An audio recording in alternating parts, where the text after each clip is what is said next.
Hello everyone, मैं हूं पंकज कुमार साहब और आज का जो क्लास है वह क्लास 11 के ऊपर है। क्लास 11 चैप्टर फर्स्ट, जीव जगत। आप सभी का आपके अपने चैनल नैन स्टडी क्लासेस में स्वागत है। ज़्यादा समय न लेते हुए मैं क्लास स्टार्ट करता हूँ। चलिए हम पहले जान लेते हैं कि जीव विज्ञान क्या है। ठीक है, जीव विज्ञान क्या है। तो जीव विज्ञान की आप परिभाषा जानते होंगे कि विज्ञान की वह शाखा है ना, विज्ञान की वह शाखा जिसमें जीवधारियों का क्या किया जाता है भाई, अध्ययन किया जाता है, उसे क्या कहते हैं, जीव विज्ञान कहा जाता है। जीवधारियों का अध्ययन करना ही क्या कहलाता है, जीव विज्ञान कहलाता है। अब हम पढ़ेंगे क्या, टॉपिक हमारा क्या है, जीव जगत।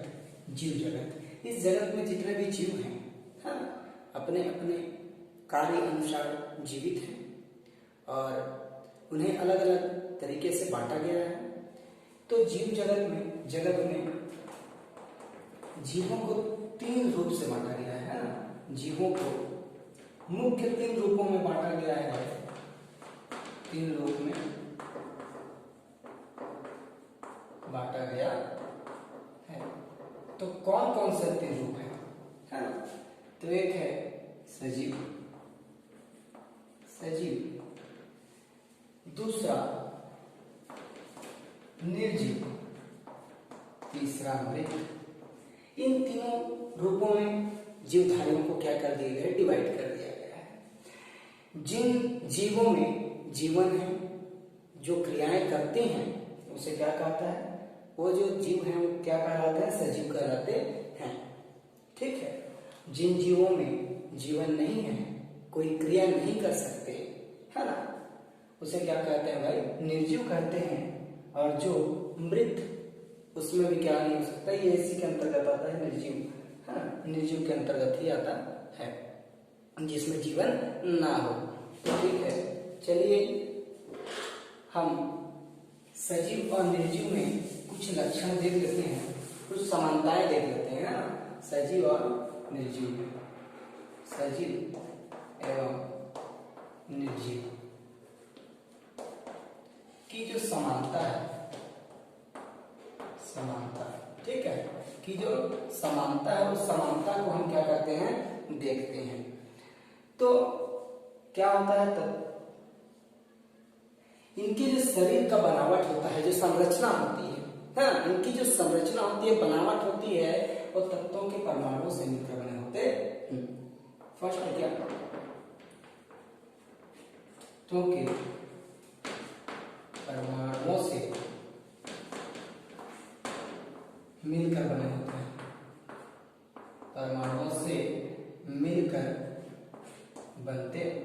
इनकी जो संरचना होती है, इनकी जो शारीरिक संरचना होती है, संगठन होती है, वह तत्वों के परमाणुओं से मिलकर बने होते हैं। दूसरा कहता है, दूसरा परमाणु, इन दोनों जीवों में जो समानता है वह परमाणु संगठित होकर क्या बना लेती है, अणु का रूप ले लेती है, अणु का रूप ले लेती है। ठीक है, इसमें दूसरी जो समानता है, परमाणु क्या करते हैं, इनके शरीर के जो भी परमाणु हैं वे आपस में संगठित होकर क्या रूप ले लेती हैं, अणु का रूप ले लेती है। दूसरी समानता, इसकी तीसरी समानता हम देख लेते हैं, वह है जो अणु होता है वह विभिन्न कारकों के साथ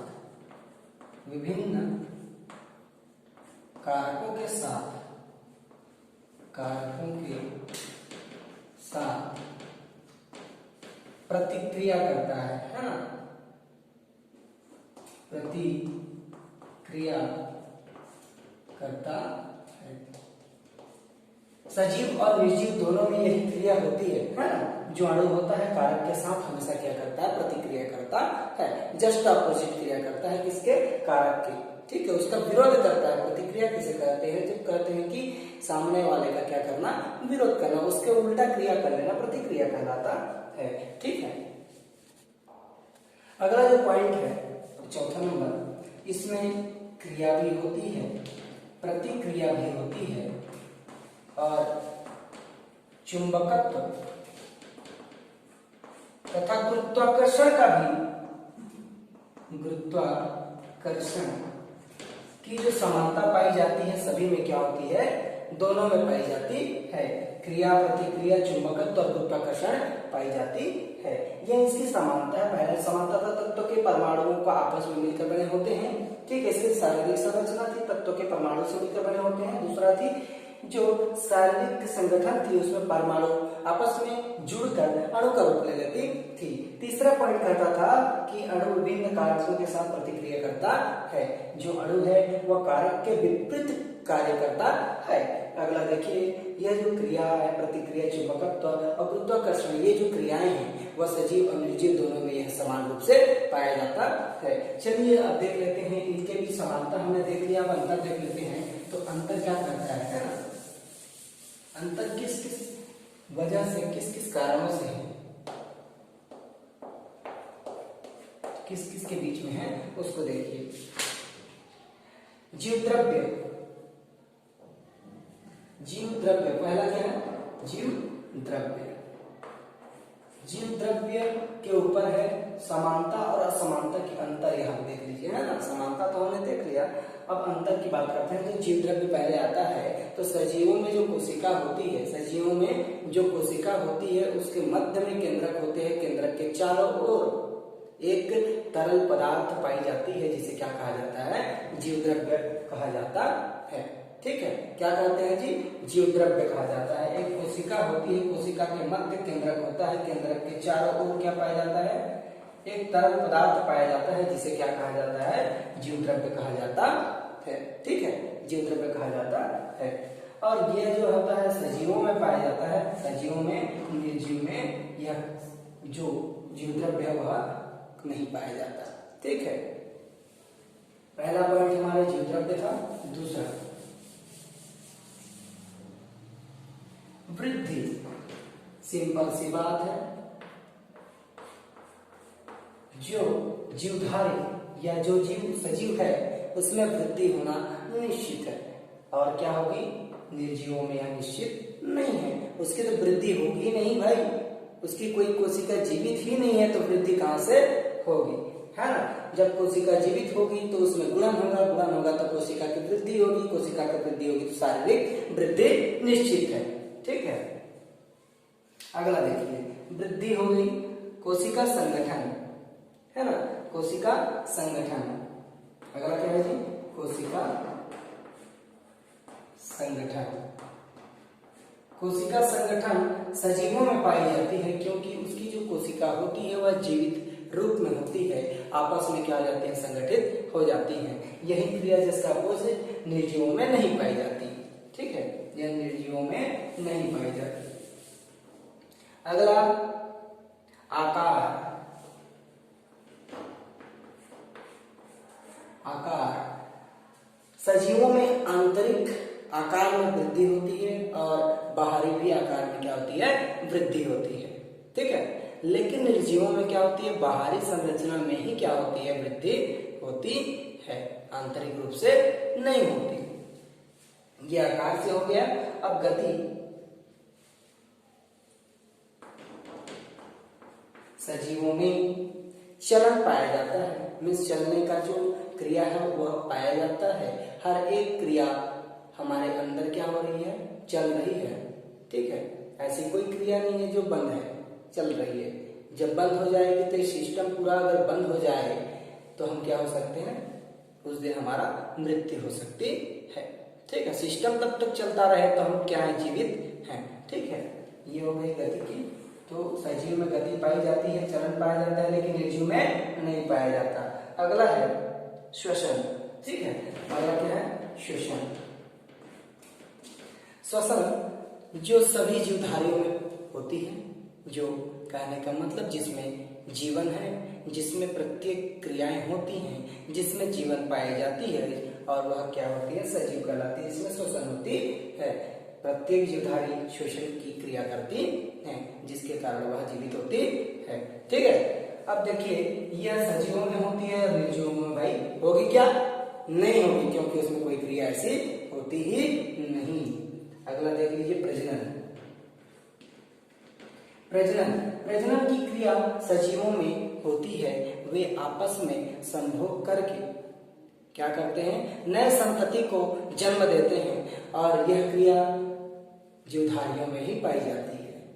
ठीक है, जीवधारियों में ही पाई जाती है, क्योंकि जीवधारी में नर और मादा जीवधारी जीव जगत में पाए जाते हैं, लेकिन निर्जीवों में ऐसा कोई क्रिया नहीं होता। ठीक है, निर्जीवों में ऐसा कोई क्रिया नहीं होता। अगला देख लीजिए, जीवन चक्र। जीवन चक्र जो होती है वह जैसे जीवधारियों में होता है, एक युवा से वह नौजवान से होते हुए क्या कहाँ चला जाता है, बुढ़ापे पर चला जाता है। उस तरीके की जो अवस्थाएं हैं वह चेंज होती रहती है, परिवर्तन होते रहते हैं, लेकिन ठीक है, निर्जीवों में ऐसा नहीं होता। ठीक है, निर्जीवों में ऐसा नहीं होता। ठीक है, अब हमने क्या पढ़ लिया, जीवन चक्र। अब अगला पढ़ते हैं हम क्या, मृत्यु के बारे में। मृत्यु भाई किसकी होती है, मृत्यु किसकी होगी, जो सजीव है, जिसमें जीवन है, वह जो प्रत्येक क्रिया है वह अगर बंद हो जाए तो क्या हो जाती है, वहां मृत्यु हो जाती है। और सजीवों में यह डेफिनेटली क्या होती है, मृत्यु होती है। निर्जीव में यह संभव नहीं है। ठीक है, संभव नहीं है। इसकी जो बात है ना, अगला जो है वह है जैव विविधता। जैव विविधता, जैव विविधता क्या है, जैव मीन्स क्या होता है जी, जीव। विविधता मीन्स क्या होती है, उनके आकार प्रकार, है ना, उनके आकार प्रकार गुणों के आधार पर उनको क्या करना, अलग अलग करना, उसे क्या कहा जाता है, जैव विविधता। ठीक है, जैव विविधता, उनको पहचानने के लिए हम क्या करते हैं, उनको समूहों में जब बांट दिया जाता है, अलग अलग जातियों में उसको डिवाइड कर दिया जाता है, जैसे घोड़े की जाति हुई, गाय की जाति हुई ना, इस तरीके से, तो उसे समूहों में जब वितरित किया जाता है, बांटा जाता है, तो उसे क्या कहते हैं, एक साथ जैव विविधता। जैव विविधता उसे कहा जाता है जिसमें जीवधारियों को आकार गुण, उनके रूप रंग आदि के प्रकार से उसे क्या किया जाता है, समूहों में बांटा जाना क्या कहलाता है, जैव विविधता कहलाता है। ठीक है, जैव विविधता इसकी जो परिभाषा है वो 2 नंबर की पूछी जाती है। अगले देख लीजिए, वर्गीकरण की आवश्यकता क्यों पड़ी, वर्गीकरण की आवश्यकता। ठीक है, वर्गीकरण की आवश्यकता क्यों पड़ी, क्योंकि जीवों, ऐसे कई जीव हैं जो एक समान होते हैं, फिर भी हम उसको क्या नहीं कर सकते, पहचान नहीं पाते हैं, उसके नाम कई होते हैं, है ना, उसके नाम कई होते हैं।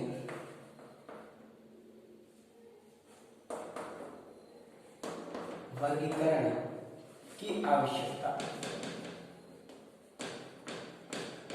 ठीक है, वर्गीकरण की आवश्यकता, तो हम पहले समझ लेते हैं कि ये वर्गीकरण है क्या।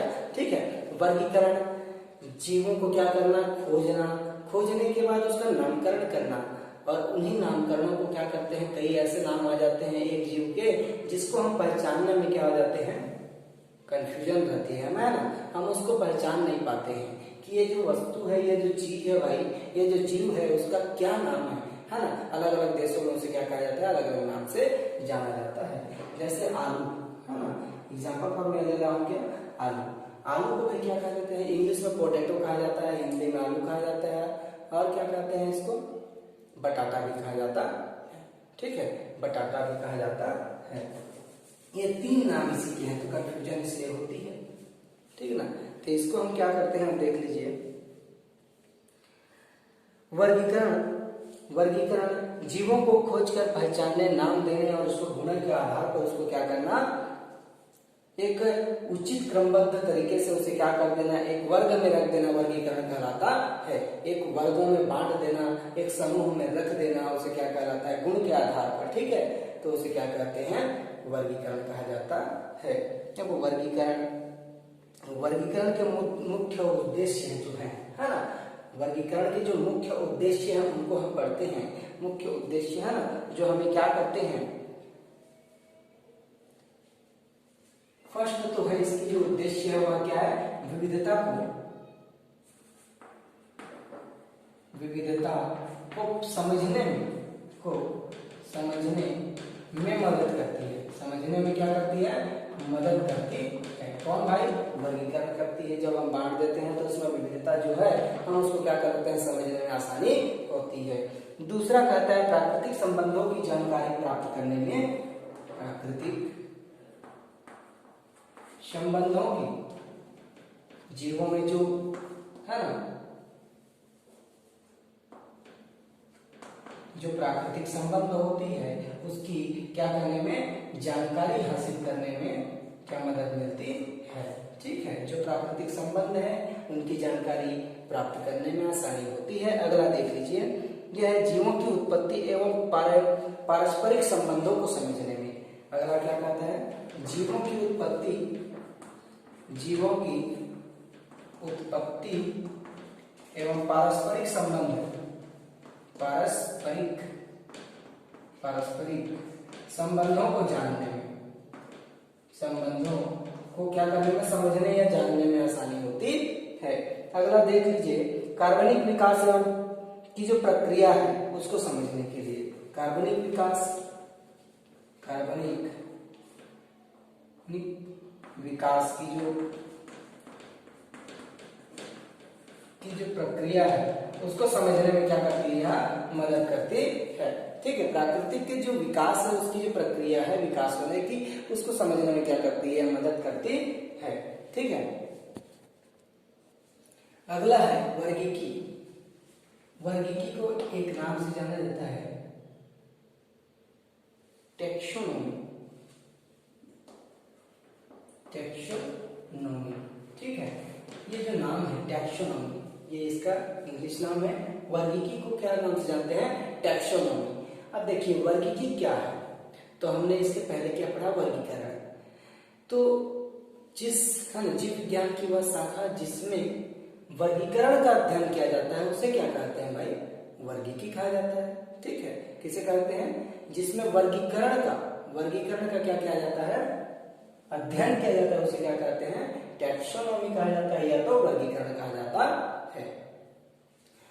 अब वर्गीकी क्या है, वर्गीकी है ना, हमने तो समझ लिया ये वर्गीकी क्या है, लेकिन इसके अंतर्गत, वर्गीकी के अंतर्गत क्या क्या होते हैं, हम इसकी मुख्य शाखाओं को हम जानते हैं। वर्गीकरण क्या कहते हैं, वर्गीकी क्या कहलाता है, तो विज्ञान की वह शाखा जिसके अंतर्गत किसी जीव को नामकरण दिया जाता है, पहचाना जाता है ना, पहचान कर उसे नाम दिया जाता है तथा एक उचित समूह में क्या कर दिया जाता है, स्थापित किया जाता है, तो उसे क्या कहते हैं, वर्गीकी या टैक्सोनॉमी कहा जाता है। ठीक है, जीव विज्ञान की वह शाखा जिसमें जीवधारियों को पहचानना, फिर उसका नामकरण करना, नामकरण के पश्चात उसको एक समूह, एक जाति में रखना, वो क्या कहलाती है, वर्गीकी या टैक्सोनॉमी कहा जाता है। ठीक है, इसकी जो पहला जो गुण है वो क्या है, देख लीजिए, पहचानना, पहचान करना है ना, पहचान करना। मुख्य जो प्रमुख तत्व हैं वे क्या है, फर्स्ट है हमारा क्या, पहचान करना। तो लक्षणों के आधार पर जीवधारियों का क्या करना, पहचान करना, और उसे क्या करना, पहचान करके एक समूह पर स्थापित करना, रखना। ठीक है, उस क्या कहलाती है, तथा उसमें क्या करते हैं, ये पहचानने के बाद उसमें क्या भाई ये समानता है कि नहीं है, तो उसे अलग समूह देंगे, और नहीं है तो उसे अलग समूह में क्या करेंगे, रखेंगे। तो ये पहचान के ऊपर हो गई, ये प्रमुख तत्व है उनके, है ना, प्रमुख तत्व। ठीक है, प्रमुख तत्व है वर्गीकी के। दूसरा क्या है, नामकरण। अब पहचान लिया तो क्या करेगा, नामकरण, नामकरण करेगा। ठीक है, नामकरण, जो इसकी दूसरी पॉइंट है वो क्या है, नामकरण की। नामकरण करने के बाद हम क्या करेंगे, किसके आधार पर नामकरण करेगा, उन्हीं लक्षणों के आधार पर उन जीवधारियों को जिनका पहचान किया गया है उसको क्या करेंगे, अब नामकरण किया जाएगा। किसके आधार पर, लक्षणों के आधार पर। ठीक ना, लक्षणों के आधार पर क्या किया जाएगा, लक्षणों के आधार पर उसकी पहचान की जाएगी। ठीक है, नामकरण के आधार पर उसकी पहचान की जाएगी। अब देखिए वर्गीकरण, वर्गीकरण अगला क्या है,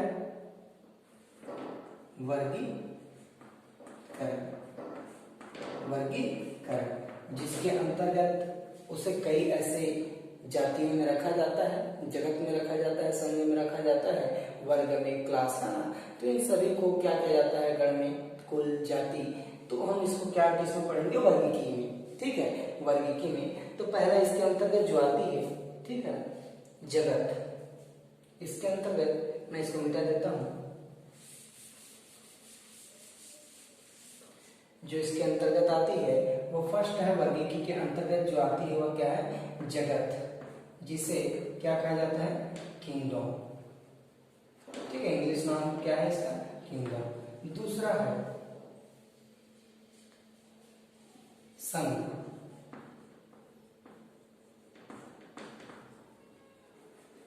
फाइव। ठीक है, तीसरा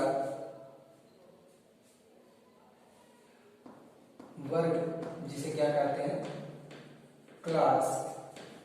अगला है गण, जिसे क्या कहा जाता है, ठीक है। पांचवा कुल। किस फैमिली से ये, फैमिली, ठीक है, किस फैमिली से ये बिलोंग करती है। अब देखिए अगला क्या है, वंश, जिसे क्या कहा जाता है, जीन्स। अगला अगला देख लीजिए, यह है जाति, स्पेसिफिक।